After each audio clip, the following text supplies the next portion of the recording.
자, 개념을 내가 계속 반복하는 이유는 사실 개념을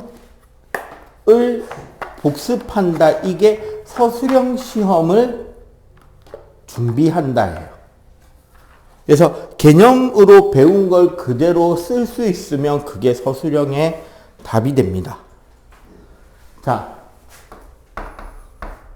힘은 우리가 영어 포스에서 F라는 기호를 쓰고요. 힘을 나타내는 단위는 과학자 뉴턴의 힘 이름을 씁니다.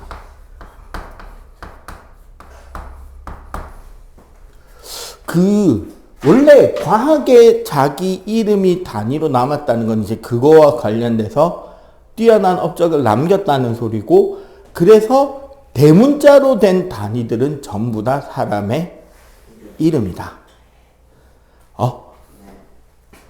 우리가 힘이라는 것을 측정하는 방법은 거기 보면 용수철을 이용한다라고 했는데 사실 용수철 저울을 쓰는 거고요. 용수철 저울을 쓴다는 거는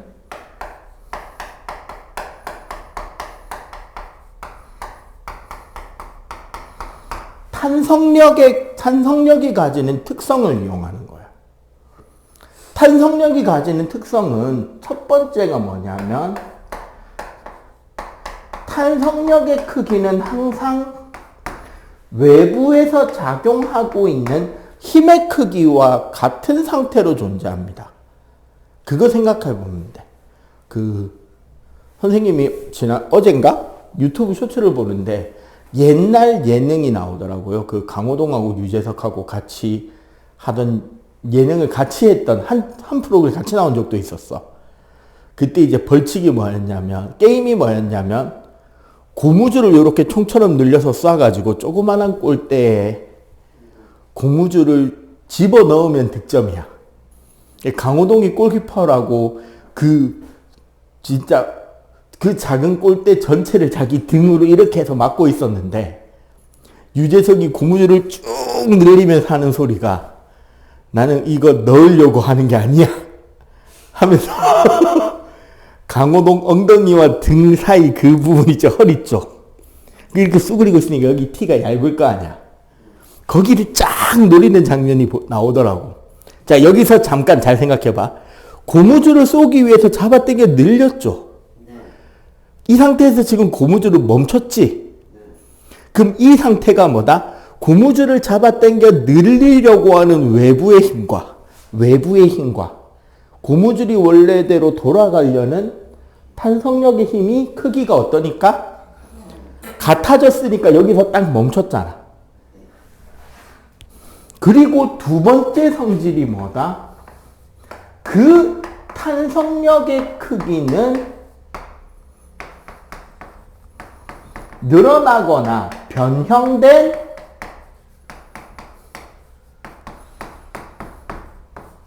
길이랑 비례한단 말이야. 그러니까 어떻게?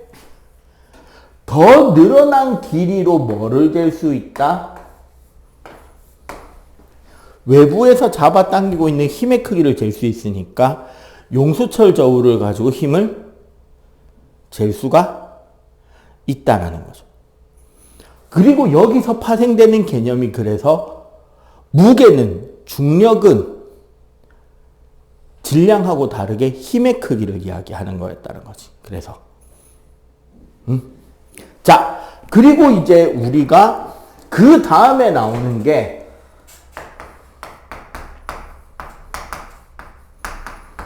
그 앞에다가 요 힘의 효과라는 걸 적으세요. 선생님이 말하는 거 앞에다가. 첫 번째로 형태가 변한다.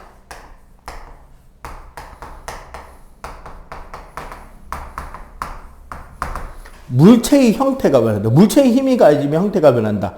종이가 구겨지고 펴지고 용수철이 늘어나고 줄어들고 깨지고 박살나고 맞죠?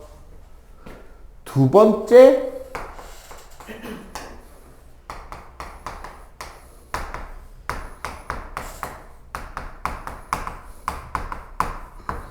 운동 상태가 변한다. 여기서 우리가 운동 상태라고 하면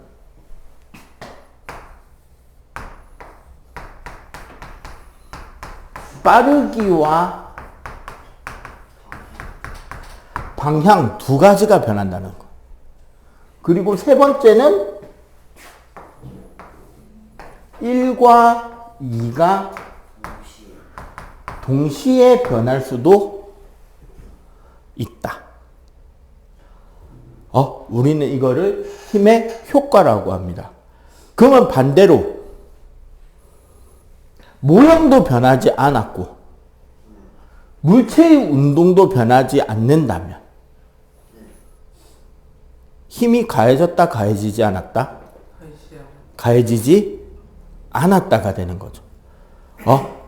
그래서 힘이 가해지지 않았을 때 뭐가 포함되냐면 계속 멈춰있는 물체거나 혹은 무슨 운동하는 물체? 빠르기도 그대로고 방향도 그대로다. 등속, 직선 운동을 하면 일정한 속도로 계속 쭉 날아가면 한쪽 방향으로만 이건 힘이 가해지고 있다, 가해지고 있지 않다? 가해지고 있지 않다가 되는 거죠. 오케이? 자, 세 번째.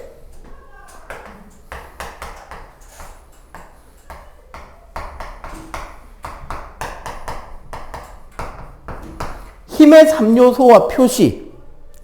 힘의 3요소. 세 가지 중요한 것들이라는 것은,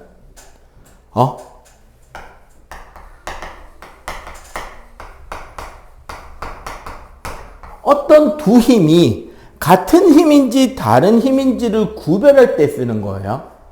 즉, 세 가지 요소가 같으면 두 힘은 무슨 힘이다? 같은 힘인 거고. 세 가지가 다르면 두 힘은 뭐다? 서로 다른 힘이 돼요. 그러면 그게 같은 힘인지 다른 힘인지는 어떻게 할 수 있다?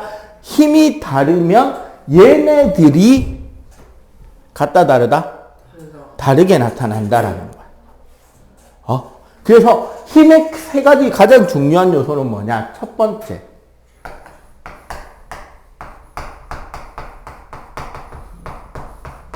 힘의 크기. 얼마나 큰 힘이냐, 약한 힘이냐. 두 번째는 힘의 방향. 어느 쪽으로 가해지는 힘이냐. 세 번째는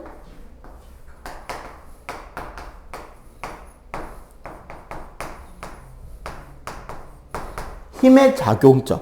어디에 가해지는 힘이냐. 그래서 이 세 개가 똑같으면 같은 효과가 나타나게 돼 있고 이 세 개가 다르면 다른 효과가 나타나겠죠. 그러면 요 세 개를 가장 잘 표현할 수 있는 것이 표시를 하는 기호가 될 거 아니야. 크기와 방향 그리고 작용점을 잘 표현하는 방법이 바로 뭐다? 네, 화살표인 거야. 화살표에서 이 화살표의 길이가 힘의 크기입니다. 길면 큰 힘, 짧으면 작은 힘. 힘 크기가 2배면 화살표 길이를 어떻게?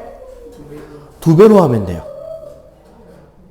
굵은 힘은 화살표를 굵게 하면 아무 상관없습니다. 그러니까 무슨 소리냐. 자, 이 힘하고 요 힘하고 얘가 F1, 얘가 F2 어느 게 더 센 힘이게? 그치, 1이 더 길잖아. 그냥 1이 더 센 힘이라고. 일부러 이런 식으로까지 보여주는 거예요. 이미지로 기억을 하라고. 글자가 아니라. 자, 두 번째 방향은 우리 방향은 어떻게 이야기를 하냐면요. 보통은 사실은 여기가 힘의 작용점이에요. 요 점.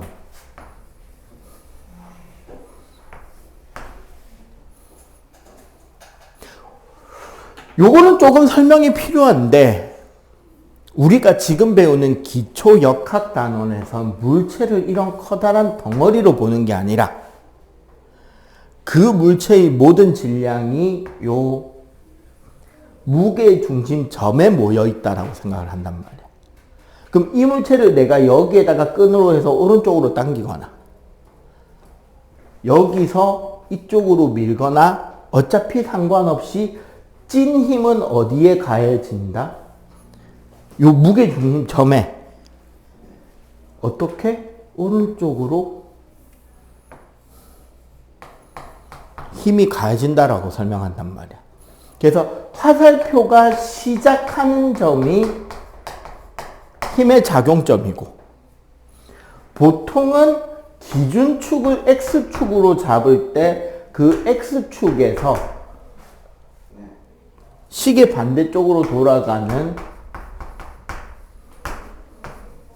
각도를 힘의 방향이라고 이야기를 합니다. 되게 간단한 거예요. 뭐냐면 봐봐. 여기 물체를 하나 매달아 놓고 세워놓고 세게 팍 쳐보는 거랑 살짝 툭 치는 거랑 나오는 결과가 같을까 다를까? 오른쪽에서 칠 때랑 왼쪽에서 칠 때랑 결과가 같을까 다를까? 야, 얘를 놓고 여기를 때린 거로 얘를 놓고 여기를 때린 게 같을까? 다르겠지? 그 다음에 이렇게 세워놓고 위에를 치는 거랑 이렇게 세워놓고 밑에를 치는 거랑 같을까 다를까? 다르겠지? 물론 근데 세 번째 거는 우리가 중등에서는 이렇게까지 치지는 않아요. 요 단원 개념 이후로는. 요 개념을 설명할 때만 이렇게 밀고 있는 위치나 이런 거의 차이를 말할 수 있지만 뒤에부터는 그냥 전부 다 어디를 민다고 생각한다? 그 무게 중심을 민다라고 생각하면 돼요. 땡기든 밀든. 알겠죠? 근데 여기서는 요 세 가지가 있고 얘네들을 이렇게 뭐로 표현한다?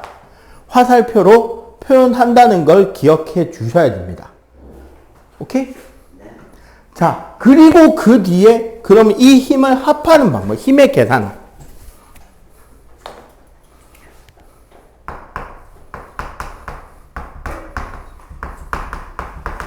다른 말로는 우리는 얘를 합성이라고 하는데 중등 과정에선 비스듬한 것까지는 안 나와요. 현재 중1 과정에선 개정교과 기준으로. 그냥 단순하게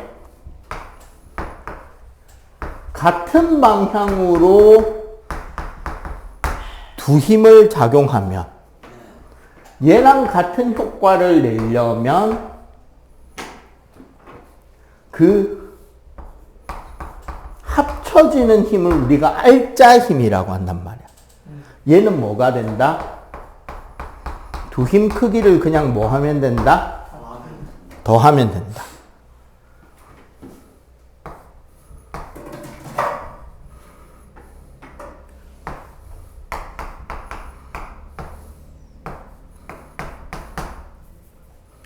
이렇게 반대 방향으로 힘이 가해지면 같은 효과를 내는 힘 하나는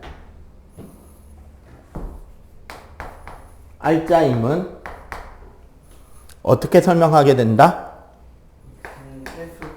보통 큰 힘에서 작은 힘을 뺀다라고 써도 되고 근데 이것보다 더 수학적으로 정확하게 표현하려면 두 힘 차이를 순서 상관없이 쓰고 절대값을 친 뒤에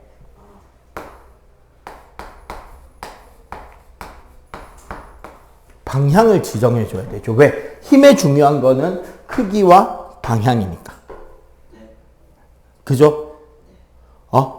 요렇게 해서 나오는 요 알짜 힘이라는 게 뭐다? 우리가 말하는 합성된 힘, 합력이 되는 거고. 그럼 우리는 마지막으로, 여기 지금 공간이 좁은데 여기 요 옆에다가 맞아 적을게요.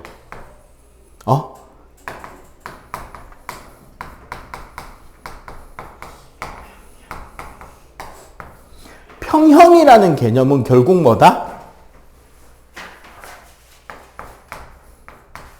알짜임의 크기가 뭐가 될 때? 0이 되는 거를 평형이라고 한단 말이야. 네. 자, 그러면 봐봐. 요건 적어놔야 돼.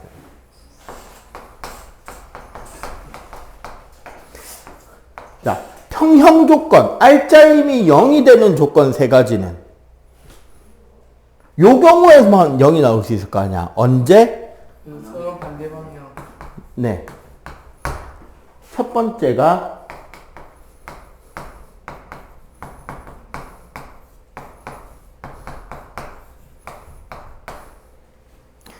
서로 반대 방향으로 크기는 같은. 그치.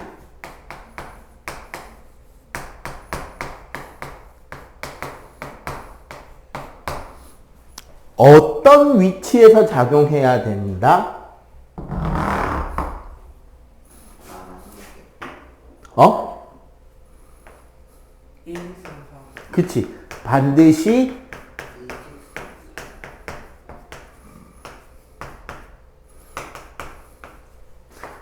같은 직선, 일직선상에서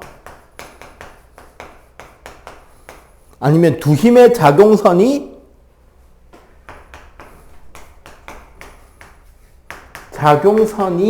일치해야 한다. 작용선이라는 게 뭐냐면 이 힘의 방향을 쭉 연장한 선을 작용선이라 그러거든요. 요 선을.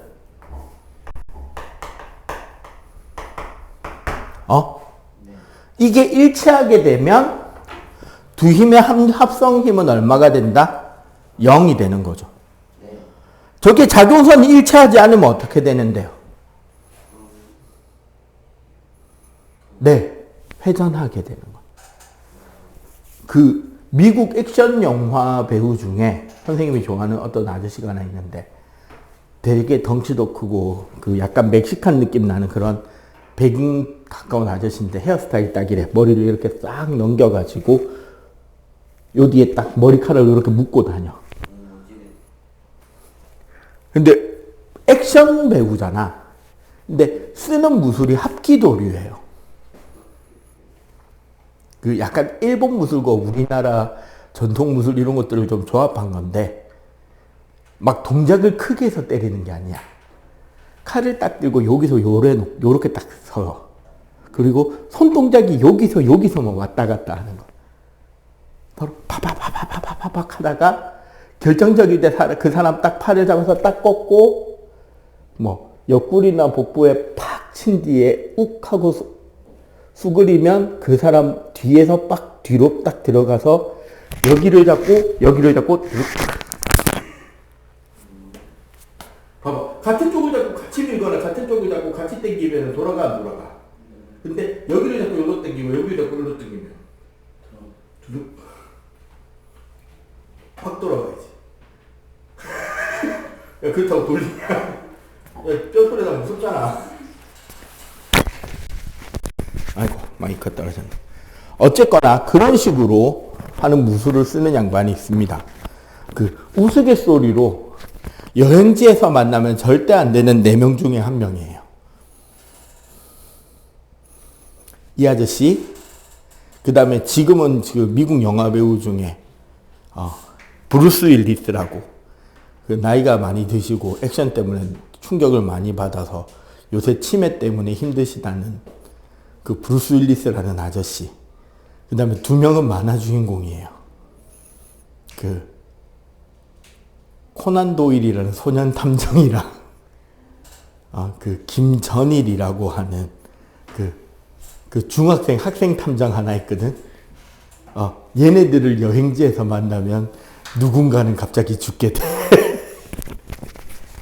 뭐 그런 식으로 이제 드립치는 그런 것들이 있는데 일단 뭐 요 내용들이 여러 가지 힘의 기본적인 개념의 기본 틀이 됩니다. 평형 이야기까지 된 거죠. 그지?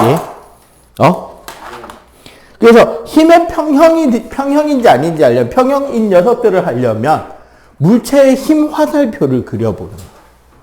지금 여러분들 교재에 평형 문제에 보면 뭐가 있냐? 봐봐.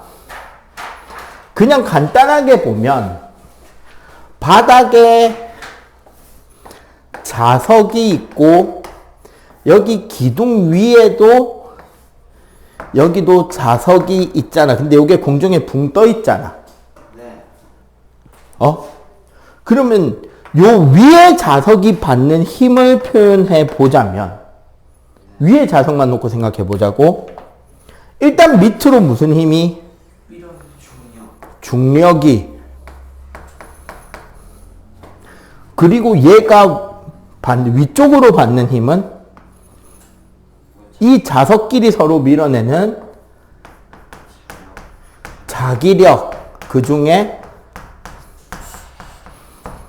서로 밀어내는 청력이 작용하고 있겠죠. 여기선 힘의 종류를 물어보면 자기력이라고 답해야 돼요.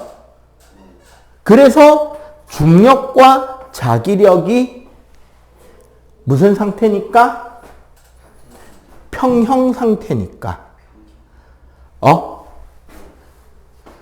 운동 상태가 변한다, 안 변한다? 안 변하고 가만히 떠 있을 수 있는 거죠.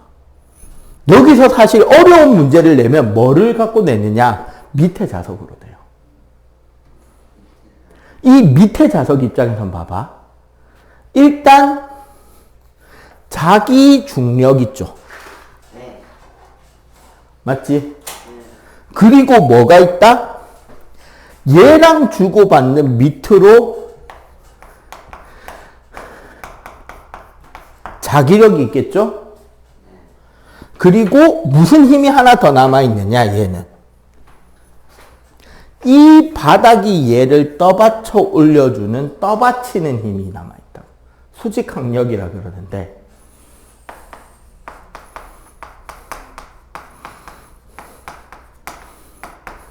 바닥이 미는 힘이 남아있단 말이야. 바닥이 떠받쳐주는 힘이. 그럼 요 밑에 자석 입장에서는 바닥이 떠받쳐주는 힘은 자기력과 중력의 합이랑 어떻다? 같아야 평형이죠. 그럼 이 바닥이 떠받쳐주는 힘은 밑에 자석 무게랑 위에 자석 무게랑 뭐 한 값이 돼버린다? 그렇지, 더한 값이 되는 거죠. 알겠어요? 예, 요렇게 화살표를 차근차근 그려보면 평형관계나 이런 것들에 대한 이해도 할 수가 있다. 오케이? 자, 일단 요거 필기. 한 번 더. 알고 있는 개념이라도 한 번 더 써보세요. 자, 두 번째 내용. 여러 가지 힘입니다.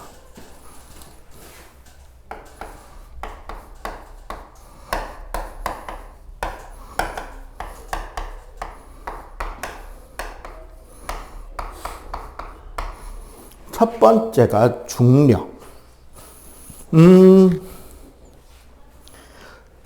원래 중력을 제대로 설명을 하려면요, 중등에서 가리키는 범위를 살짝만 넘어갔다 와야 돼요. 뭐가 선행이 돼야 되냐면,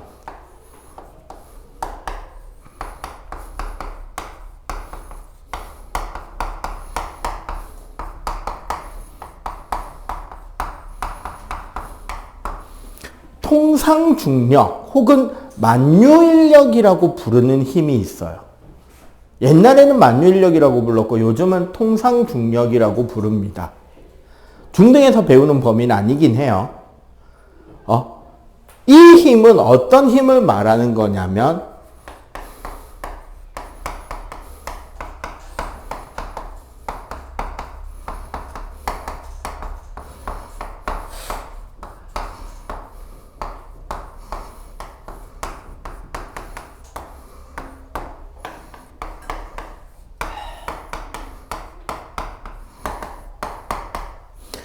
질량이 다른 질량을 자기 쪽으로 끌어당기는 힘이에요.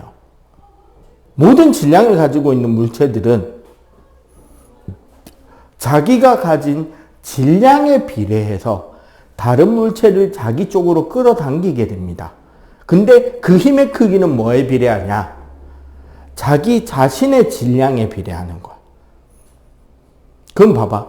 선생님하고 여기 분필 사이에도 지금 만유인력, 통상중력이 작용을 한단 말이야. 근데 여기서 중요한 건 뭐냐면 내가 분필을 당기는 힘은 선생님 질량에 비례해요.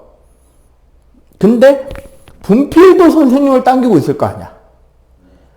분필이 선생님을 당기는 힘은 분필 자신의 질량에 비례해. 근데 여기서 중요한 건 뭐냐면 내가 분필을 당기고 분필이 나를 당기는 힘은 아까 우리 힘 단위가 뭐였죠? 뉴턴이었죠. 뉴턴이 힘에 대해서 정리한 법칙들 중에 세 번째 법칙.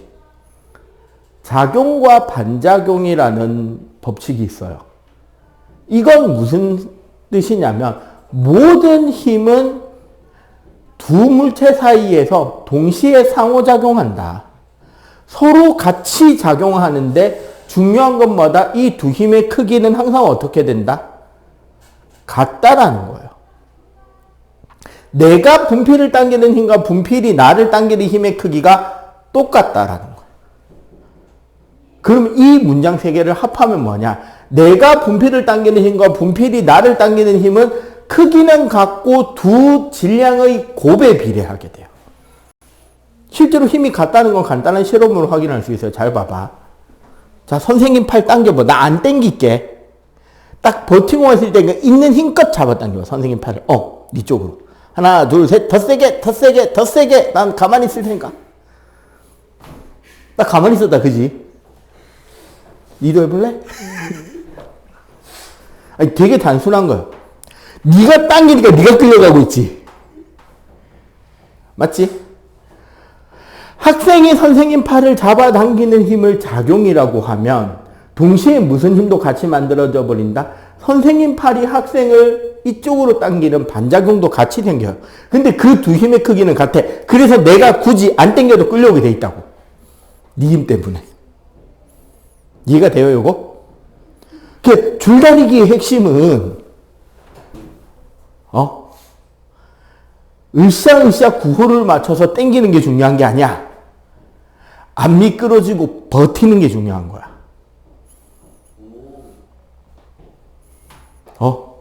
우리 반이 안 미끄러지면 저쪽 반보다 마찰력이 커지는 거예요. 좀 이따 마찰력 설명할 때 한번 내 이야기를 할 건데, 당기는 힘, 당기는 동작 자체는 아무런 효과가 없어. 그냥 버티고만 있어도 돼요. 발 안 떼고 버티는 게 더 중요해, 사실은. 그럼 봐봐. 질량이 질량을 당기는 힘이잖아, 간단하게 말하면. 그리고 그 힘은 뭐다? 두 물체 질량의 곱에 비례해요.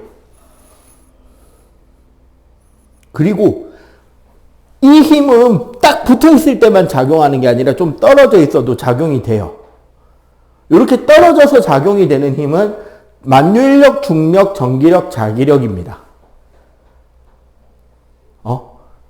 그런데 이 힘들의 특징은 뭐냐? 공간을 건너서 전달돼야 되다 보니까 두 물체 거리 제곱에 반비례해요.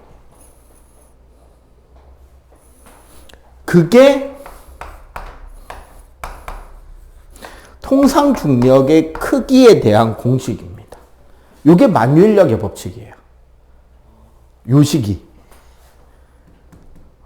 근데 우리는 지금 중등에서 이 식을 가르친다, 안 가르친다? 안 가르쳐. 요 내용은 건너뛰고 요 다음 거부터 언급이 되는 거야. 이 다음 거부터가 뭐냐면 그냥 중력이에요. 자, 중력이 되면 뭐가 바뀌느냐? M1이 지구나 행성, 별이 되는 거야. 지구가 나를 당기는 힘이에요.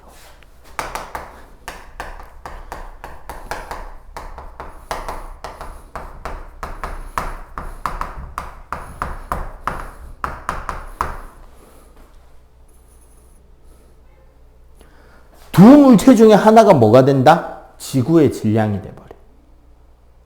그러면 다른 물체는 그냥 물체 질량이 되겠죠. 그리고 두 두 물체 사이 거리가 뭐가 되느냐? 아까 우리 힘의 작용점 할 때 내가 살짝 이야기를 했어요. 물체를 덩어리로 보는 게 아니라 뭐로 본다? 무게중심 점으로 본다 그랬지. 지구는 무게중심이 어디 있을까요? 지구 가운데 있겠지. 선생님 무게중심은 여기 볼록하게 튀어나온 배 여기 어딘가 있을 거 아니야. 그러면 나랑 지구 사이의 거리는 지금 우리가 학원 5층에 있으니까 5층 건물 높이가 아니라 지구 반지름 플러스 5층 건물 높이겠죠. 무게중심에서 무게중심까지 거리를 재야 되는 거야. 맞지? 그래서 지구 반지름 플러스 물체 높이인데 이렇게 계산하면 그냥 얘가 날아가요. 0으로. 왜? 왜 높이가 없어진다? 얘가 너무 크거든. 6,400km예요. 지구의 반지름은. 평균 6,400km입니다. 반지름이. 이건 무슨 소리냐? 극으로 가면 요게 좀 짧고요. 적도는 요게 조금 더 길어요. 약간 찐빵처럼 요렇게 생겼습니다. 근데 크게 차이가 나는 건 아니야. 그리고 봐봐. 우리 사람이 움직여 다니는 범위. 자, 지구에서 제일 높은 산은 높이가 얼마쯤 되게요? 9,000 안 돼요. 8,800 몇십 메타거든. 그러니까 9km가 안 되지. 지구에서 제일 깊은 바다는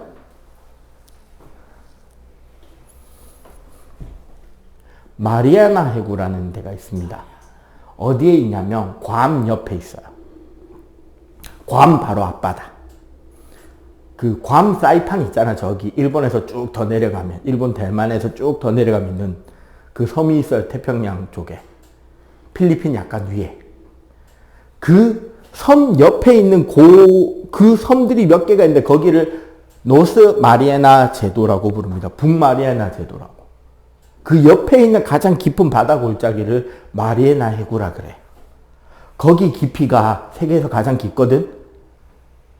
11,000m입니다. 그럼 몇 킬로? 11km네? 네. 여러분들이 가본 제일 지상에서 먼 곳은 어디일까요?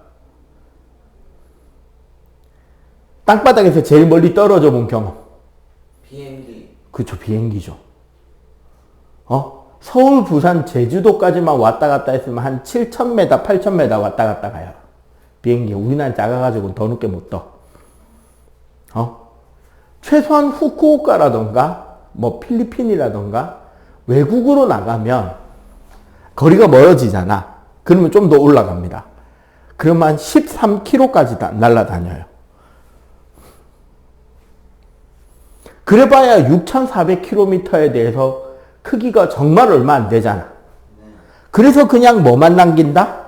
6,400. 지구 반지름만 남기는 거야.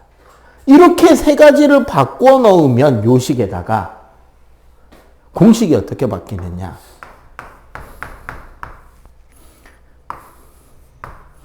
지구 반지름 제곱 곱하기 만유인력 상속 곱하기 지구 질량 곱하기 물체 질량이 돼버려요. 요게. 그리고 요 앞에 있는 요 숫자들은 다 고정된 값이 있잖아. 지구 질량 정해져 있겠죠. 지구 반지름 정해져 있겠지. 비례상수로 뉴턴이 계산한 값이 있다고. 그리고 졸지마. 요 앞에 값들을 미리 계산해 놓으면 문제 풀기 편하겠네? 요거 계산한 게 얼마냐면 9.8이에요.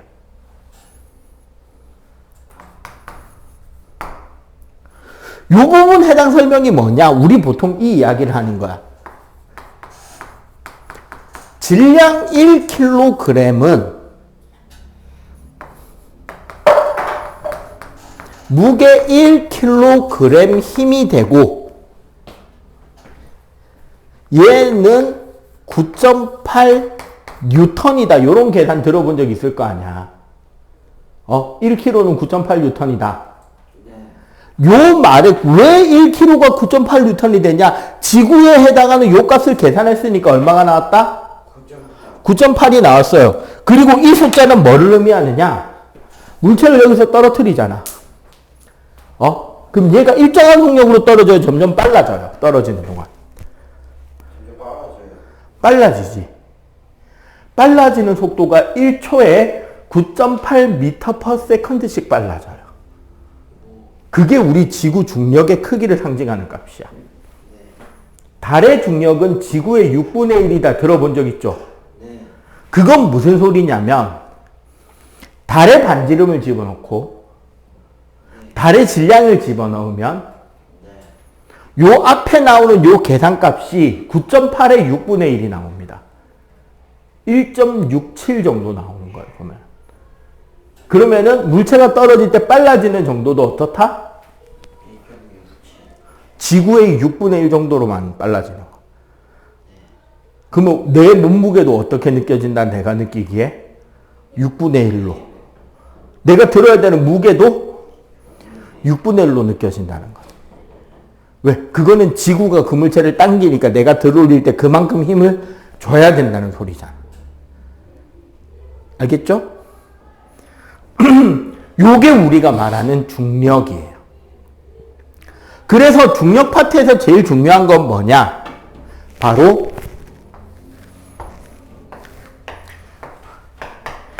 질량과 무게를 구별하는 겁니다.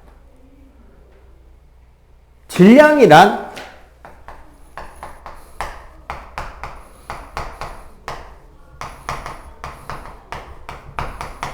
물질의 고유한 양이에요. 킬로그램 단위를 기본으로 쓰고 있고, 그래서 분동을 쓰는 저울을 써야 돼요, 원래는. 그래서 분동 저울을 써야 되니까 원래는 양팔 저울이나 윗접시 저울로만 재야 돼. 근데 이번 교과서에 여기에 전자저울이라고도 적혀 있거든요.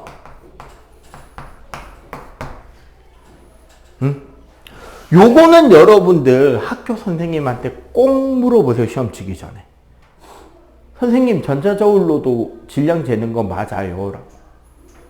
분동 써야 되는 거 아니에요? 라고 물어봐. 전에 어떤 책에서 읽었는데 학원에서 학원쌤이 그랬다고 말하지 말고 질량을 잴 때는 반드시 분동을 쓰는 저울로 재야 된다라고 읽은 것 같은데 전자저울은 분동 안 쓰잖아요. 한번 물어봐봐. 왜냐면요, 사실 대학교에 가면 질량 재는 전자저울이 따로 있어요. 근데 그게 여러분들 학교 과학실에 있는 그 전자저울은 아니야. 알겠어요? 지구에서는 질량과 무게가 그냥 1대1 대응. 여기서 말하는 것처럼 1kg이 1kg 힘이 되기 때문에 그냥 하는 편인데 정확하게는 조금 다른 개념이 된단 말이야.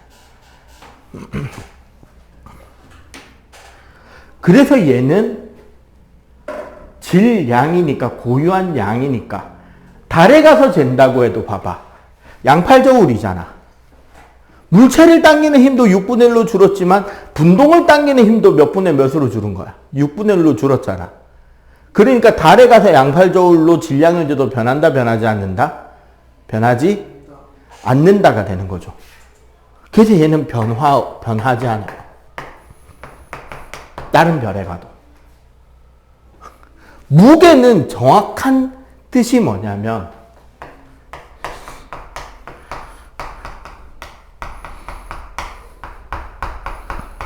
중력의 크기입니다. 지구가 당기는 힘의 크기가 무게예요.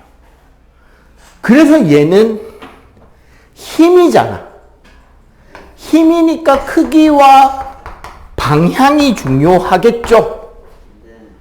이 중력의 방향은 그래서 항상 어느 방향이다? 네, 그래서 지구 중심이다. 왜 크기와 방향이 중요해요? 아까 우리 힘의 3요소가 뭐뭐뭐랬다? 앞에 힘이라고 다 붙이세요. 소수령은 길게 쓰는 게 감점 안 당하는 요령입니다.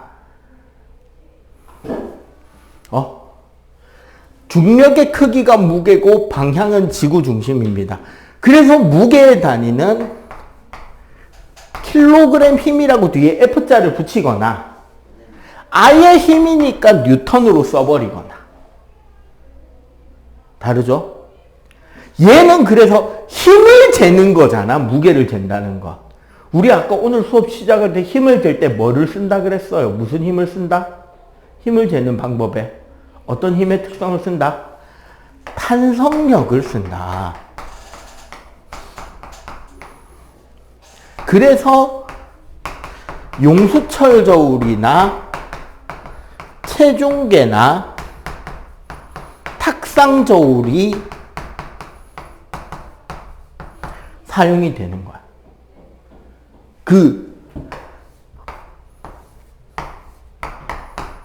요래가지고 딱 여기 무게로 오면 여기서 띵 튕기잖아요. 안에 용수철 장치가 있어가지고 여기서 여기 이 바늘 눈금 휙 돌아가고 띵 튕기잖아. 튕긴다는 게 무슨 뜻이에요? 안에 무슨 장치가 있다? 탄성력 장치가 들어있다가 되는 거지. 알겠어요? 그러다 보니까 얘는 힘의 크기인데 여기로 와야 되겠죠. 우리가 9.8이라고 하는 거 이거 근사값이란 말이야. 실제로 지구에서는 아까 이야기했죠. 극이랑 적도랑 요거 반지름값 같다 다르다? 다르다 그랬지. 게다가 지구는 요 자전하기 때문에 원심력 효과도 생긴단 말이에요. 그래서 실제로 적도 쪽으로 가면 몸무게가 줄어. 조금 줄어. 아주 조금이지만 적도로 내려가면 줄어요. 극지방으로 가면 어떻게 된다? 늘어. 그 차이 때문에 전 세계에서 로켓은 항상 어디서 쏜다? 로켓 쏘는 로켓 발사 기지는 그 나라에서 갈 수 있는 한 최대한 적도 쪽에 가서 쏴요.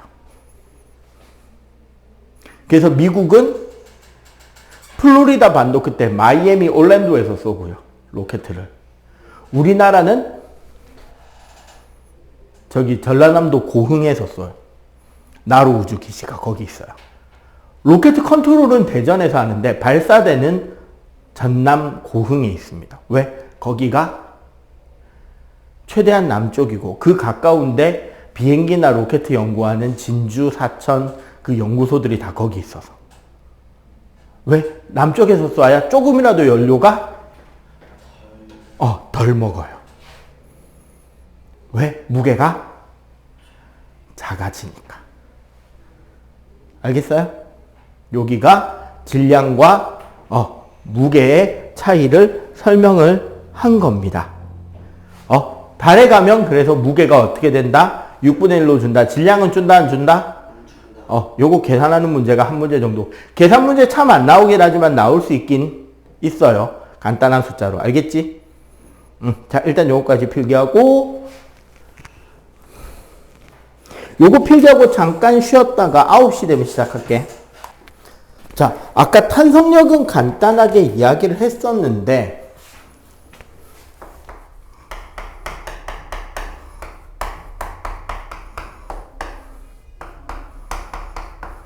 외력, 외부로부터 작용한 힘에 의해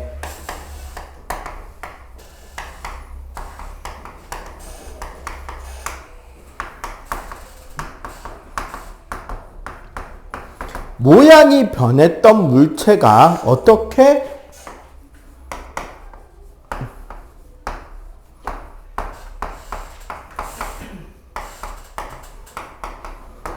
원래 상태로 돌아오려는 힘이 탄성력입니다. 그래서 탄성력의 크기는 외부에서 작용하는 힘의 크기와 같고 얘가 뭐다? 델타 X.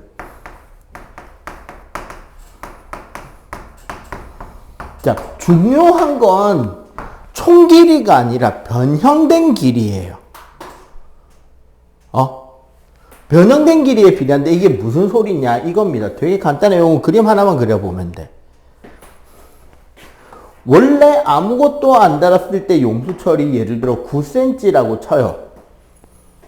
응?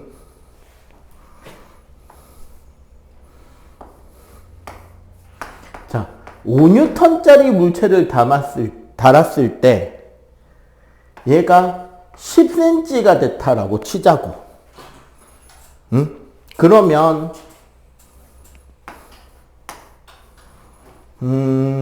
몇 cm를 할까? 12cm가 됐으면 얘 몇 뉴턴이게를 묻는 거야. 요런 문제. 그럼 여기서 핵심은 변형된 길이가 얼마인지를 찾는 거야. 변형된 길이는 어떻게 찾으면 돼? 나중 길이에서 원래 길이를 빼면 되는 거잖아. 그럼 얘는 실제로 1cm가 5N이란 소리잖아. 얘는 12cm니까 지금 늘어난 길이가 얼마야? 3cm잖아. 3cm에 얼마가 돼야 얘랑 같은 값이 되겠냐고. 그쵸.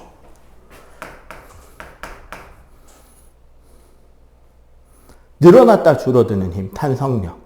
고무줄, 용수철 뭐 이런 것들이 탄성력이라고. 아니면 머릿속에 딱 기억날 만한 에피소드 하나 말해드릴까요? 옛날 TV 예능에 그 강호동이 메인 MC고 유재석이 참여하던 그 연애편지라는 그 예능이 있었어요. 뭐냐면 남자 연예인들, 여자 연예인들을 불러다가 가상 커플을 만들어주고 그 커플들끼리 여러 가지 게임 하는 거야. 뭐 여자 출연자를 이렇게 공주님 안기로 안고 앉았다 일어났다 많이 시키고 뭐 이런 것들 시키고 릴레이로 뭐 서로 시끄러운 음악 틀어놓은 귀마개로 그 헤드폰으로 귀 막아놓고 막 소리 질러갖고 무슨 단어인지 설명하고 그거 맞추는 거 막 그런 거 하고 그런 각종 게임이나 이런 걸 가지고 하는 그 실내에서 하는 여러 가지 게임하는 그런 버라이어티였는데 벌칙이 뭐였냐면 유치원생 모자였어요. 유치원 애기들 쓰는 모자. 그게 왜 벌칙이냐? 애기들 모자는요. 여기에 뭐가 달려있죠? 고무줄. 응?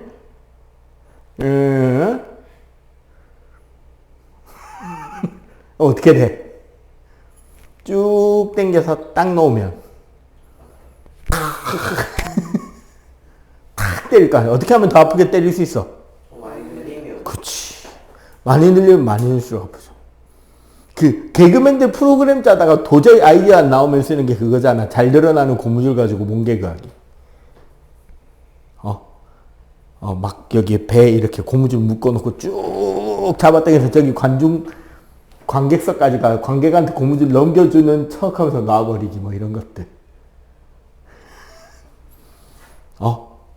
많이 늘어날수록 많이 아프죠. 그러다가 이제 그럼 당한 사람이 나도 복수하겠다고 해가지고 관객석까지 고무줄 쭉 들고 가면 어떡해. 관객석 가기 전에 이 사람이 풀어가지고 놔버리죠. 뭐 그냥 기본 개그 패턴이잖아. 네, 그게 탄성력인 거죠. 그러면 고무줄, 용수철 이런 말 나오면 탄성력이라고 봐도 된다. 그지? 자, 다음 바닥 넘어가 보면 뭐가 나온다? 마찰력이 나옵니다.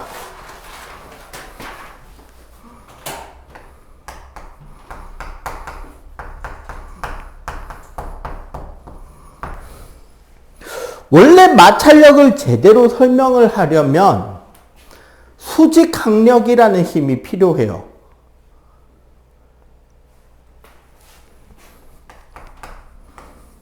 살짝 심한 내용인데 수직항력이라는 힘 조금만 배우고 갑시다.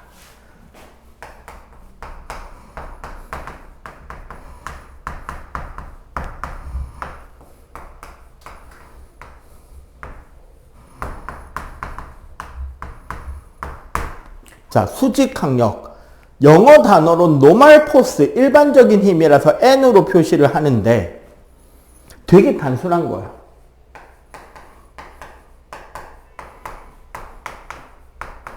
접촉면에 대해 수직 방향으로 서로 밀어주는 힘이야. 지금 봐봐. 선생님은 우리 요 교실 바닥에 서 있잖아. 그러면 선생님은 선생님 몸무게 때문에 내가 바닥을 누르고 있죠. 맞지? 봐봐. 그럼 나는 요 중력 때문에 요 바닥을 밑으로 누르고 있잖아. 그러면 그 반작용으로 뭐 한다? 바닥은 나를 뭐 해준다? 위로 떠받쳐 주겠죠. 이 중에서 내 몸에 작용하는 힘만 따지면 내 몸무게랑 수직항력의 합이 어떻다? 0이 되는 거지. 합쳐보면. 그래서 내가 가만히 바닥에 서 있을 수 있는 거지. 한쪽으로 힘이 남는 게 아니니까. 요게 수직항력인데 왜 이 이야기를 했냐면 마찰력은 보통 우리가 소문자 F를 많이 쓰는데 자, 요거랑 비교해 보세요. 접촉면의 어느 방향? 나란하게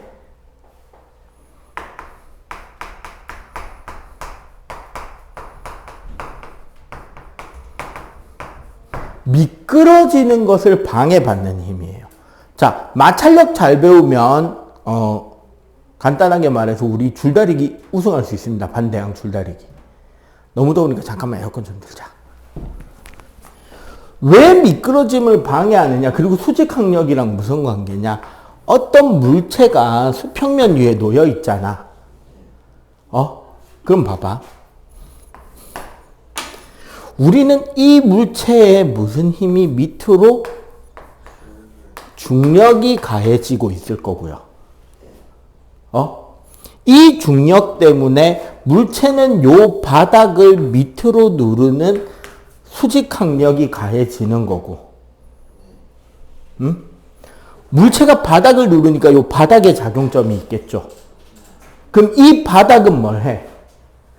물체를 떠받쳐 위로 밀어주겠지. 이 접촉면에 힘을 줘서 위로 밀어주는 수직항력이 요 둘 관계가 아까 말한 작용 반작용인 거예요. 여러분들 이거 손치기 하는 거 있잖아. 어차피 같이 치는 힘은 똑같이 작용하는 거예요. 세게 친다고 저 사람만 넘어가는 거 아니야. 나도 그만큼 힘을 받는 거야. 대신에 세게 치기 위해서 내가 무게를 앞으로 실으니까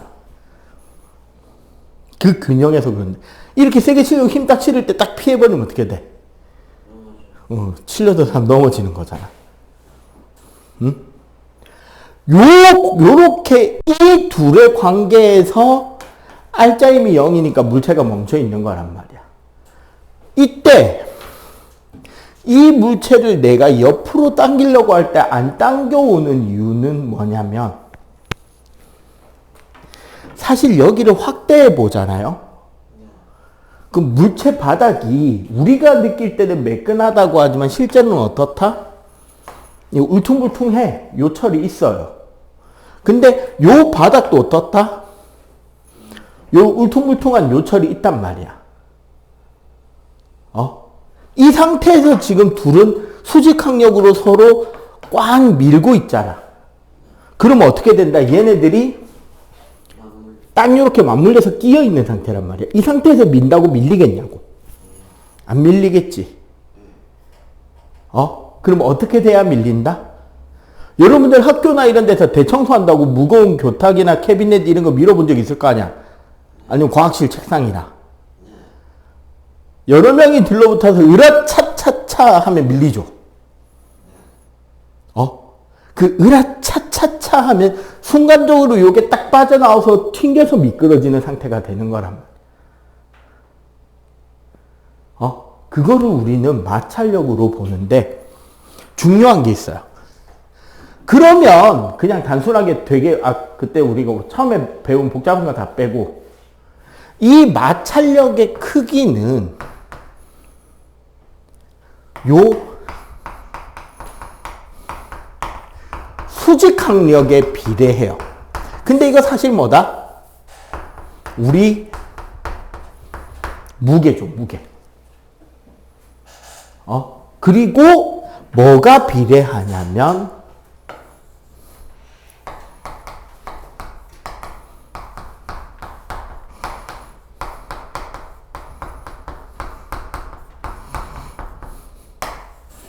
마찰 계수라고 하는 어떤 거칠기 값과 관련이 있습니다. 그리고 이 거칠기 값은 뭐가 결정하느냐? 물체 바닥이랑 요 테이블 바닥이랑 요 요철 무늬가 얼마나 잘 딱 들어 맞냐 안 맞냐가 결정하는 거예요. 요게 거칠기를 결정하는 요인이란 말이에요.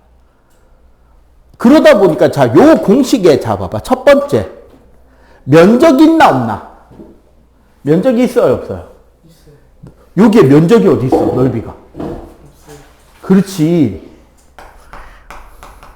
넓이에 대한 값이 없다. 이건 무슨 소리다? 넓이랑 상관이 있다, 없다?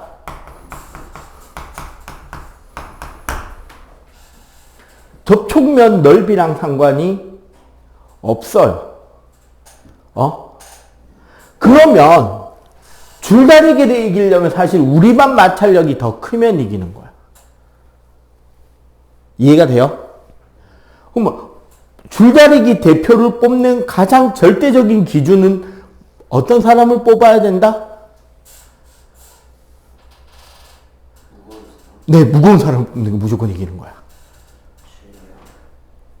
수직항력이 커져야 되니까.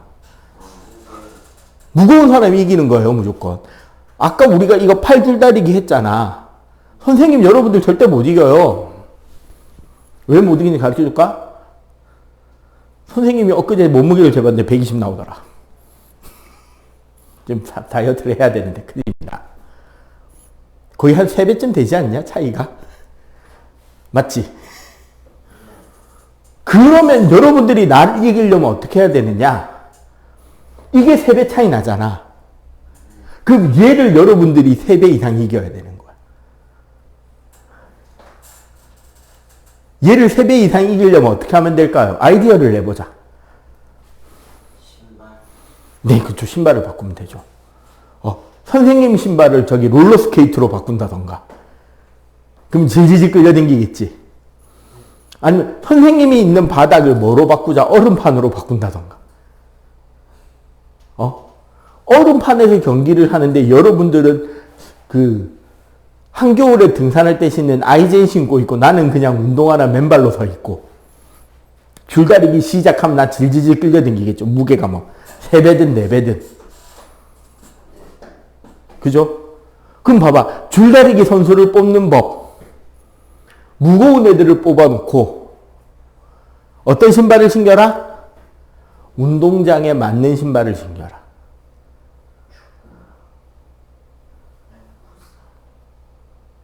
학교 운동장이 예를 들어서 보자. 그냥 학교 운동장 뭐예요? 잔디요. 인조잔디. 네. 그럼 풋사러가 맞아요. 그 인조잔디용 신발. 선생님도 인조잔디용 야구화가 있는데 그거 믿었다가 지금 선생님 무릎 부상 상태입니다. 어저께 오늘 수요일이니까 어제구나. 어저께 야구했는데 선두 타자 1번 타자로 나가서 2루타 치고 좌익수가 공 더듬는 것 같길래 2루 밟고 3루로 딱 턴하려고 한 2발 더 뛰었는데 중견수가 열심히 빼고 와서 공을 잡고 던지는 걸 보자마자 방향을 백해서 2루로 돌아가지 하고 백 딱 하려는 순간 인조잔디 거기 위에 물기가 있어서 미끄러져가지고 그대로 과당했거든.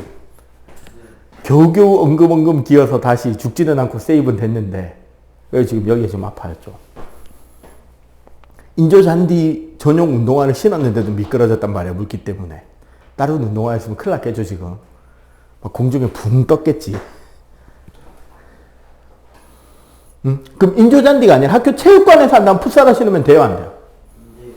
그럼 체육관에서 하면 뭘 신어야 돼? 그냥 운동화 신어야 되겠지. 흙구장이면은 흙바닥 운동장이면 축구화가 더 안 미끄러지죠. 그 선수들이 신는 거, 찡뾰족한 거 달린 거. 스파이크. 그 프로야구 선수들 보면은, 보통 천연잔디 구장일 때는 전부 다 신발 바닥 보면 쇠 스파이크잖아. 근데 고척돔 같이 인조잔디 야구장에서 할 때는 그 인조잔디화 신는단 말이에요. 프로 선수들도. 그게 다 이유가 있는 거예요. 신발에 뭘 신느냐가. 왜? 마찰력이 커야 안 미끄러져야 어떻게 된다? 빨리빨리 뛰어나갈 수도 있고 빨리빨리 설 수 있겠지. 그럼 마찰력이 무조건 큰 것만 좋아? 마찰력을 줄이려면 그럼 어떻게 하면 될까요? 여러분도 마찰력 줄이는 좋은 방법이 뭐가 있을까?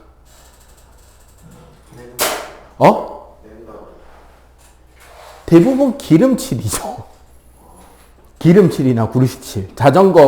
여러분들 자전거 바퀴나 아니면 킥보드 같은데 베어링 들어가 있는 거. 잘 안 미끄러지면 거기에 기름칠 좀 해주면, 윤활유 좀 뿌려주면 잘 돌아가잖아. 맞지? 아니면 학교 교실 이렇게 요즘도 옆으로 미는 문이냐? 그거 잘 안 미끄러지면 어떻게 하면 되냐면 교실 문 안에 보면 그 레일이 있을 거예요. 바퀴. 문이 움직이는 레일. 그 레일 위에 양초칠을 해주세요. 양초 똥갈리 들고 가가지고 막 이렇게 빡빡빡빡 뭉대죠. 레일 위에. 그러면 싹 미끄러집니다. 되게 적은 힘으로도 미끄러지게. 거기가 울퉁불퉁해져서 그런 거거든, 바퀴하고. 양초로 싹 메꿔주면 잘 미끄러지게 된단 말이에요. 우리 책의 그 교재에 보면 적혀 있을 거예요. 마찰력을 크게 해야 될 때, 마찰력을 작게 해야 될 때. 우리 고무장갑에 아저씨들, 공사하시는 아저씨들, 목장갑 손바닥에 뭐 발라져 있어? 고무 발라져 있지. 왜? 미끄러지지 말라고. 계단 끝에 보면 딱 꺾이는데 그 패드 달려 있잖아. 왜? 미끄러지지 말라고. 마찰력 작게 할 때는 워터파크에 워터 슬라이드 뭐 뿌리고 있어요? 그 물 없이 미끄러지면 어떻게 돼? 맞지? 그 다음에 창문 바퀴, 기계나 자전거 체인 기름칠을 하거나 양초칠해서 미끄러뜨리는 거잖아. 그럼 여러분들 이런 걸 해야지. 다음 중 서로 그 보기 중에서 관계가 제일 먼 것을 물어보면 뭐가 나오느냐? 5개가 다 마찰력이면 크게, 작게, 크게면 작은 걸 찾는 거고. 마찰력, 탄성력, 마찰력이면 탄성력 찾는 거죠. 뭔지 알겠지? 요런 것들을 체크해서 서로 비교하는 문제들에서 안 속아 주셔야 한다. 일단 요거 필기. 그 다음에 부력은 간단하게만 설명할게요. 자, 일어나! 여기였어.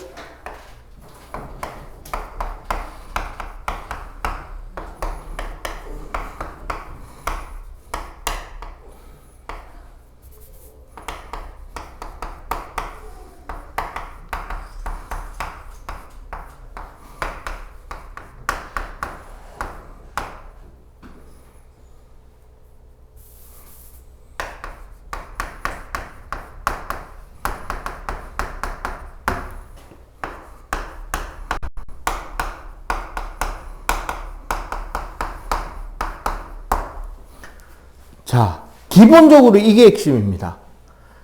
어떤 물체를 물에다가 집어넣잖아.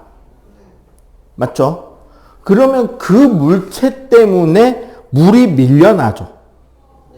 찰랑찰랑한 물이면 흘러 넘칠 거고, 아니면 적어도 물체가 잠겨 있는 부피만큼 액체의 부피가 늘어나는 효과가 나잖아. 그때 요게 핵심이에요. 그 밀어낸 물의 무게만큼 가벼워지는 겁니다. 무슨 소리냐? 자, 요거 봐봐.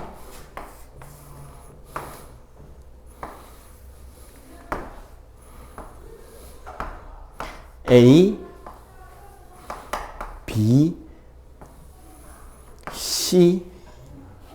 자, 공 ABC의 부피가 같다고 친다면 누가 부력이 제일 클까요? ABC 중에. C예요. 부력이, 쌤, C는 깔아앉았잖아요. A는 아주 둥둥둥 잘 떠있고. 그래도 C예요. 왜? 결국 물에 잠긴 부피가 누가 크냐를 따지는 거야. 자, 봐봐. A는 잠긴 크기가 얼만큼이야? 요만큼 잠겨 있죠, 지금. 맞지? B는 이만큼 잠겨 있잖아. C는 다 잠겨 있죠. 그럼 이 차이는 왜 나오냐? 그냥 C가 무거운 거예요. C는 물보다 무거운 거야. 그럼 여기서 A랑 B랑 무게 비교, A, B, C 무게 비교하면 누가 제일 무겁다? C가 제일 무거운 거야. 그럼 만약에 크기가 같은데 D처럼 이렇게 물에 동동동 중간에 떠 있는 상태의 물체도 있을 수 있잖아. 그러면 D는 부력의 크기가 어떨까요? C보다 크다, C랑 같다, C보다 작다. 부력의 크기. 물체의 크기는 C랑 똑같아요. C랑 같다. 이것만 알면 되는 거야. 왜냐면 공식하고 막 그렇게 해봐야 머리 아프고 소용없어요. 그냥 부력은 단순하게 물에 잠겨있는 부피가 큰 게 부력이 큰 겁니다. 선생님 그럼 왜 얘는 뜨고 얘는 가라앉아? 얘가 가볍고 얘는 뜨고 큰 거야. 그러니까 A는 무게가 뭐랑 똑같은 거냐면요. 요만큼의 물 무게가 A 무게인 거야. B는 이만큼의 물 무게가 B인 거고요. D는 이만큼의 물 무게랑 D 무게가 같은 거야. C는 이만큼의 물 무게보다 C가 무거운 거야. 그래서 C는 가라앉아 있는 거야. 무슨 소리인지 알겠어? C는 부력보다 크니까 가라앉은 거고. 요것만 이해하면 돼요, 부력은. 다른 거 아니야. 그래서 우리 구명조끼라던가 아니면 남자애들 도대체 어떻게 동네마다 시대를 초월해서 이거를 배우는지는 모르겠는데 남자애들이 요즘에 코로나 이후로 공공목욕탕이 거의 다 망해서 잘 보기 힘든데 희한하게 그 공공목욕탕 가면 남자애들은 작은 바가지 2개의 위력을 알죠. 뭘 말하는지를 알잖아. 아니? 작은 바가지 2개가 무슨 뜻인지. 겹쳐가지고 그 수영장 키판 대신에 쓰는 거 이렇게 딱 2개 잡아 이렇게 가슴에 딱 붙이고 물에 동동동 떠가지고 헤엄치고 돌아. 물에 뜨는 거 배우기 전에 하고 노는 거. 왜냐하면 걔는 지금 그거만큼 물을 더 밀어내줬잖아. 그러니까 그거만큼 더 많이 뜰 수 있는 거야. 사람은 밀도가 0.93에서 97이거든요. 응? 인종 따라 다르고 체형 따라 다르고 근육량 이런 것 따라 다른데 그러면 물 밖에 떠 있을 수 있는 게 3%에서 7% 사이라는 거야. 이게 여러분들 재난수영 배우잖아요. 1년에 한 번 가냐 아니면은 3년에 한 번 가냐. 초등학교 때는 1년에 한 번씩 가지 않나? 가서 뜨는 거 배웠어 못 배웠어? 나 아직도 못 뜬다 손. 못 뜨는 이유 딱 하나입니다. 네가 머리를 물에 못 넣어서 그래. 그지? 사람이 물 밖에 떠 있을 수 있는 부피는요 요만큼이에요. 3% 7%면. 그러니까 눈앞에까지 물이 올라올 각오로 머리를 들지 말고 머리를 더 물속에 쳐넣어. 거꾸로. 딱 큰맘 먹고.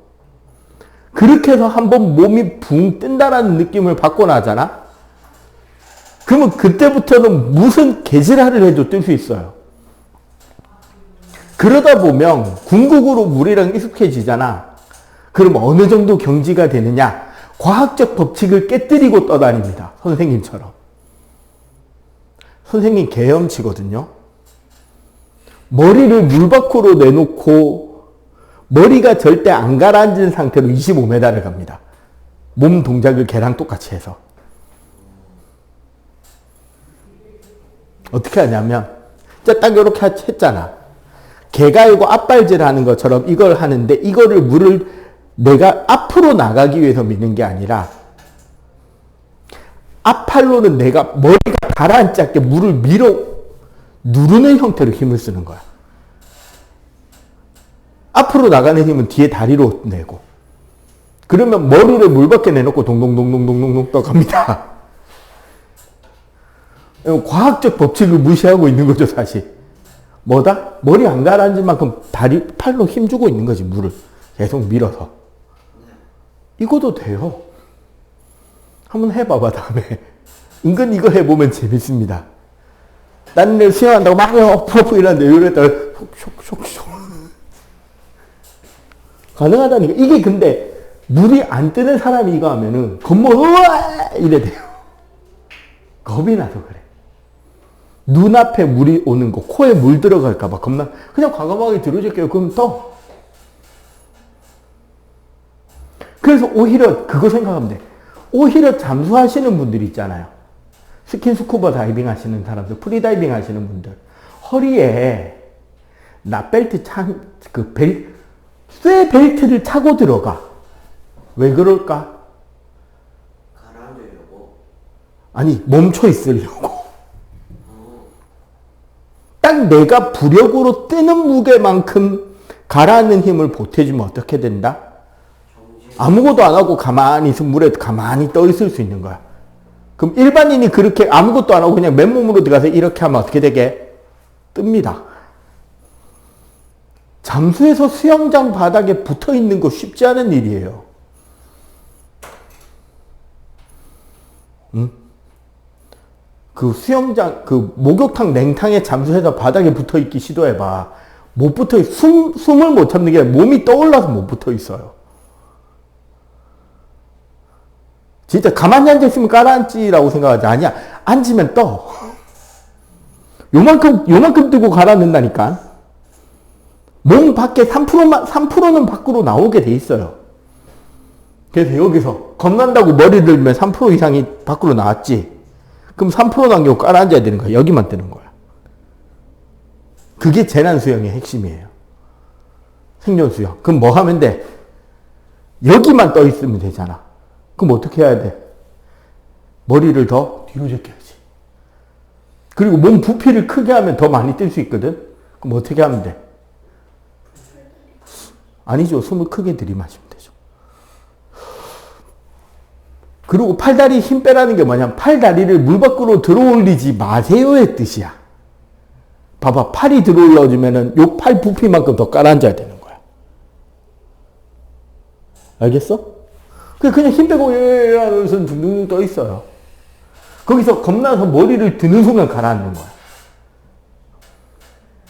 알겠어요? 이게 그 옛날 그 아로 시작하는 그 양반이 아침에 밤샘 연구하다가 아침에 사우나 가서 목욕하다가 깨달았다고 옷도 안 입고 광장을 달려갔던 그 사건의 이야기죠.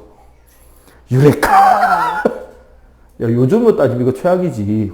과학기술부 장관이 대통령 지시사항을 듣겠다고 광화문 광장 정부청사에서 밤샘 고민 연구하다가 아침에 그 앞에 있는 호텔 사우나 가서 목욕하다가 아이디어 떠올랐다고 자기 사무실로 옷도 안 입고 옷 홀딱 벗고 소리 지르면서 자기 사무실로 뛰어간 거야.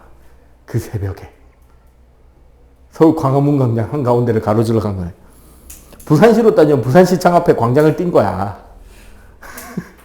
유레카! 뭐 그리스 옷이 뭐가 별게 있어도 그냥 커튼 같은 거에 대충 둘둘둘 말면 되는데 그것도 안 하고 뛴 거야. 세계 최초의 역사적 기록에 남아있는 변태죠. 자, 이게 부력입니다. 됐죠? 그래서 그 예시들이나 이런 것들 읽어보면 되고, 자, 마지막, 알짜임과 운동 변화.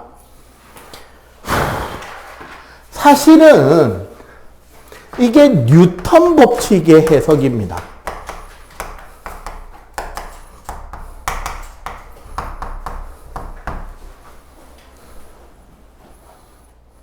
알짜임에 대한 개념은 이야기를 했잖아요. 그래서 보통 우리가 1법칙을 뉴턴 법칙에서 관성의 법칙이라고 하잖아. 네.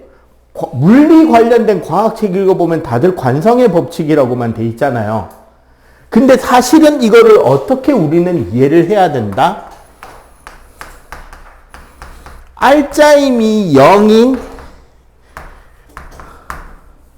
운동이라고 이해를 해야 돼. 알짜임이 0인 운동. 물체가 운동하는데 아무런 힘이 가해지지 않거나 합했더니 힘이 0이 되는 상태.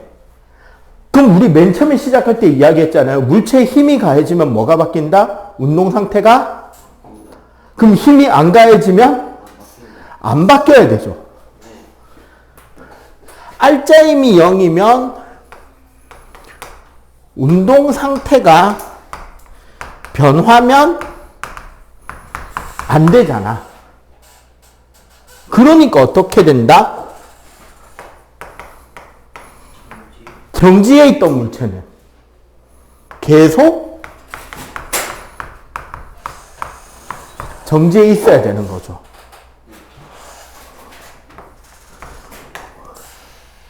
운동 중이던 물체는 어떤 운동을 해야 된다?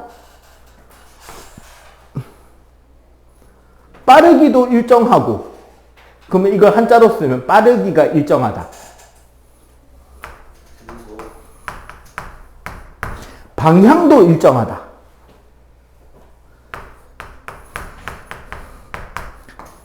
등속 직선 운동을 해야 되는 거야. 그러면 등속 직선하는 물체에 얘가 뭐가 있는지만 좀 떠올리면 좋잖아. 뭐? 무빙 워크. 에스컬레이트.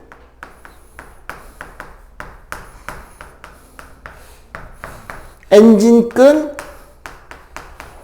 우주선. 우주 공간에서 날아가던 로켓 우주선이 엔진을 끄면 어떻게 된다? 멈추나? 그냥 쭉 갑니다. 일정한 속력으로. 다른 별의 중력이 잡히면 그쪽으로 끌려가는 건데 그냥 쭉 날아가요. 지금 그 보이저라는 우주선이 그렇게 날아가고 있어요.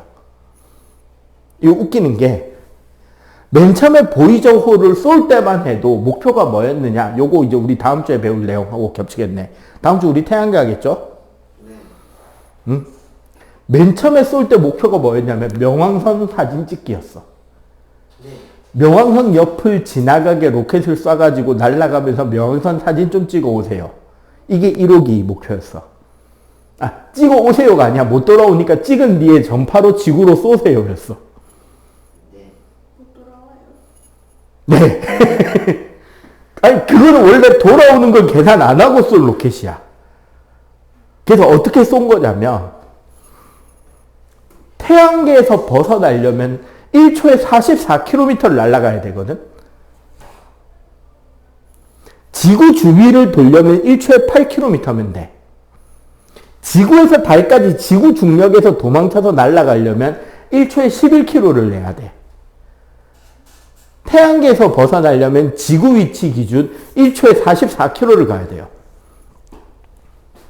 그래서 어떻게 쐈느냐? 태양으로 쏴버렸습니다. 로켓을 태양 옆으로 쏜 거야. 안 탈 위치까지. 그러면 얘가 태양을 스쳐 지나오면서 태양에 퐁당하는 게 아니라 태양에 점점점 끌려가니까 태양 중력 때문에 어떻게 될까? 점점점 속력이 빨라지겠지. 그 속도로 태양을 돌면서 튕겨 나와 버리는 거야. 이렇게 휘어서. 그 카트라이더 드리프트, 카트라이더 러시 그 폰 게임에 자석 아이템 쓰면 어떻게 돼? 앞에 달리는 차에다 자석 템 쓰면 쭉 가는데 운전 잘하면 뒤를 들이받는 게 아니라 옆으로 싹 빠지게 하면 이게 퉁 튕겨 날아가지잖아. 고속으로. 그렇게 날아가게 한 거예요. 그리고 태양 돌아 나오는 이 행성이 날아가는 길에 목성, 토성을 지나가게 하는 거야. 똑같은 패턴으로. 그럼 다른 별 옆을 스쳐 지나가면서 점점 어떻게 된다? 그 속도로 명왕성 옆을 스쳐 지나가면서 천왕성, 해왕성, 명왕성 사진을 차차차차작 찍어서 전파로 태양계 안쪽을 돌고 있는 지구로 날리고 아예 태양계에서 벗어나서 지금 이제 태양에서 제일 가까운 별을 향해서 날아가고 있어요. 그냥 쭉 아무것도 없는 우주 공간을. 그리고 2호기에 그거 있잖아. 금색 판때기. 아라비아 숫자 1, 2, 3, 4, 5, 6, 7, 8, 9, 0. 알파벳 A, B, C, D, E, F, G 해가지고 Z까지. 그 다음에 태양계에서 우리 지구가 어디, 우리 은하계에서 태양계가 어디 있고 태양계에서 우리 지구가 어디 있는지. 그리고 지구인들 모습은 어떻게 생겼는지. 그리고 그 안에 음성 CD인가 음성 레코드로 그 전 세계 나라 말로 안녕하세요 인사를 녹음해놓고 보냈는데 인류가 멸망하기 전에 그 다음 별에 도착이 되려나 모르겠다. 어쨌든 그렇게도 날아가고 있어요 지금. 아무것도 없는 우주 공간이니까. 무슨 운동한다? 그냥 쭉 가고 있는 거예요. 그러면 이 법칙이 우리는 가속도 법칙이라고 하거든요. 보통 여기를 F는 ma라고 하는데 요건 아니고 사실 여기가 아니고 여기에 적어야 되는 건데 그냥 우리는 가속도는 아직 안 배웠으니까 어떻게 되느냐? 기본적으로 얘는 뭐다? 그러면은 R자임의 크기가 뭐다? 0이 아니다. 그럼 어떻게 된다? 운동에 뭐가 나타날 거다? 변화가 나타나야 되겠죠. 그래서 어떻게 된다? 얘는 첫 번째 힘이랑 운동 방향이 나란하면 자, 여기 밑에 한글로 적어줄게요. F가 힘이고 V가 운동, 즉 속력이거든. 이게 나란하면 어떻게 되느냐?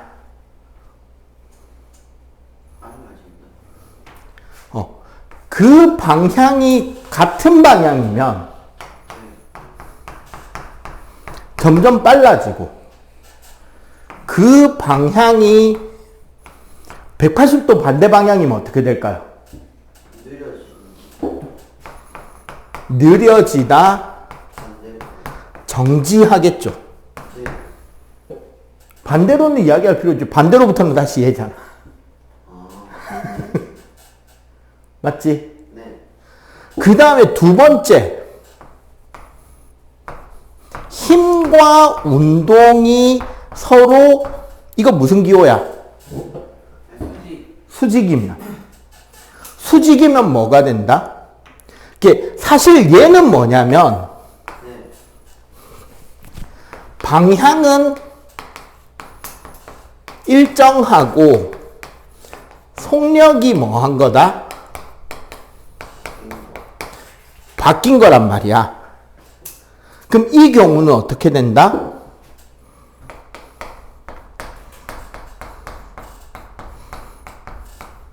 속력은 일정한 대신에 뭐가 바뀐다?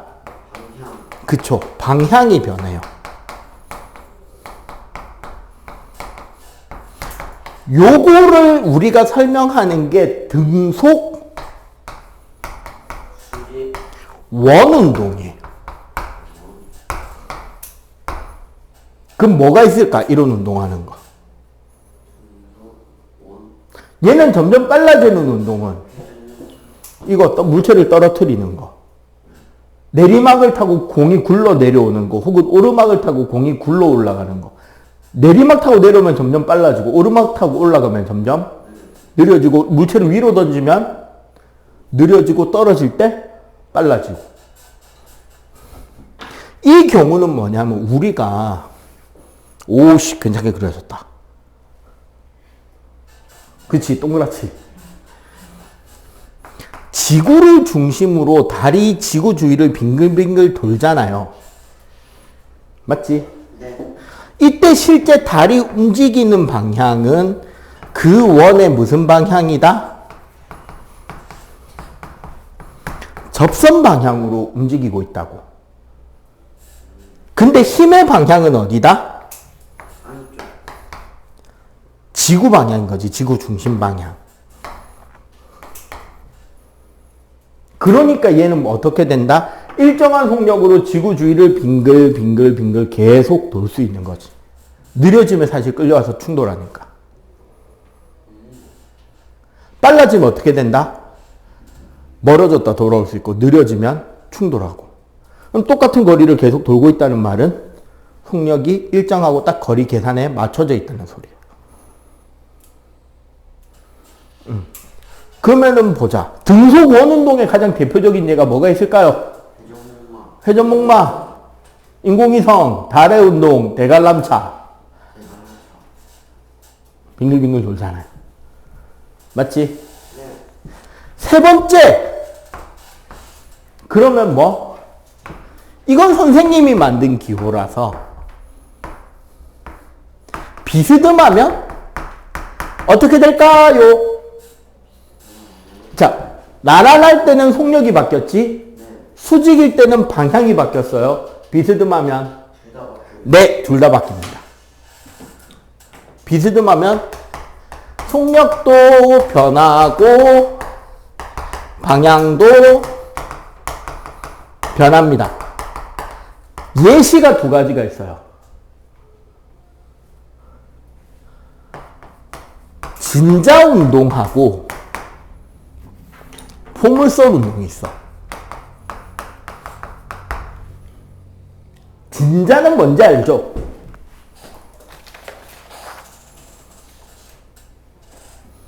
자, 다음 바닥 넘어가 보면 요 두 개에 대한 설명이 있는데, 진자 운동은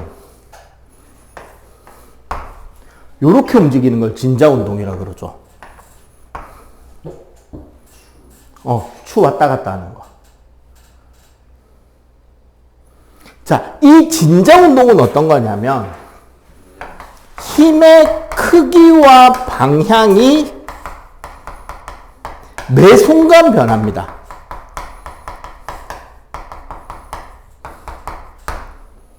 매 순간순간 계속 크기와 방향이 계속 변하게 돼 있는 운동이에요. 대신에 어떻게 안쪽으로 힘이 가해지는 효과가 나. 그래서 어떻게 된다? 내려올 때 빨라지죠. 올라갈 때 느려지는 거야. 다시 내려올 때 빨라지고 올라갈 때 느려지겠죠. 포물선 운동은 뭐냐면 이렇게 날아가는 게 포물선이잖아. 자, 포물선 운동에서 제일 중요한 건 뭐냐면 요 물체가 날아가는 순간순간 힘은 어디를 향한다? 아래. 그치. 연직하방, 지구 중력이죠. 그래서 이 포물선 운동은 특징이 하나 있어요. 수평으로는 속력이 항상 일정합니다. 대신에 올라갈 때는 어떻게 된다? 점점 느려지고요. 왜? 힘이랑 반대잖아. 내려올 때는 점점 빨라집니다. 그래서 속력과 방향이 어떻게 된다? 매 순간 변하고요. 자, 여기서 하나 더. 진자 운동이나 포물선 운동이나 원 운동에서 운동 방향은 접선 방향입니다. 알겠지? 네. 힘 방향은 여기는 중심 방향, 얘는 아래쪽 방향. 얘는 요 가운데 쪽 방향인데 설명 힘 방향 못 물어봅니다. 너희들 단계에서는. 합력을 구해야 되는데 그거 지금 중등에서는 안 가르치거든요. 그래서 얘는 중심 방향, 얘는 아래 방향인 거, 힘 방향까지는 외워놓고 있어야 돼요. 알겠지? 그래서 그 밑에 보면 일상생활에서 힘의 적용. 서로 알짜힘이 0이 되는 거에 대한 설명들이 있을 거니까 문제 풀면서 힘 같은 거 화살표 표시해 가면서 차근차근 푸시고요. 그 시험 대비 기출문제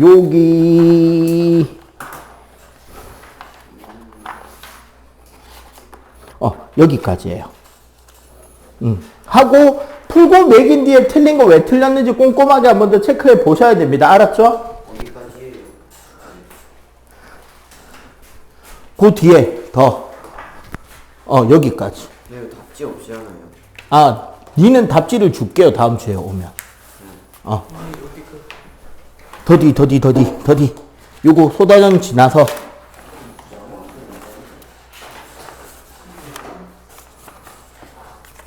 여기까지.